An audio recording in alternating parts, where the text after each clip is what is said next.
वाराणसीचा एक धनाढ्य सावकार महाराजांचा निस्सीम भक्त होता. महाराजांनी त्याच्याकडे त्याची कन्या रूपाबेन हिचा हात मागितला आणि तिचे लग्न स्वतःशी महाराजांशी लावून देण्यास सांगितले. भक्तिपोटी सावकाराने या विचित्र मागणीला होकार दिला आणि लग्नाची तयारी सुरू केली. लग्नाच्या वेळी 7 वर्षांची चिमुरडी रूपाबेन आणि समोर बागुलाबासारखे दिसणारे महाराज होते.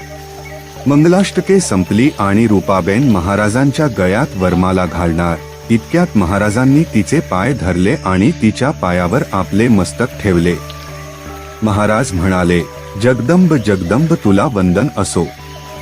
तुझ्या कन्येचे वैधव्य टळले. आता ती राजाची राणी होईल. पुढे रूपाबेनला धार संस्थानच्या राजघराण्यातून लग्नाची मागणी आली आणि सावकाराची कन्या रूपाबेन धार संस्थानची राणी झाली. शंकर कृपेने विघ्न टळले.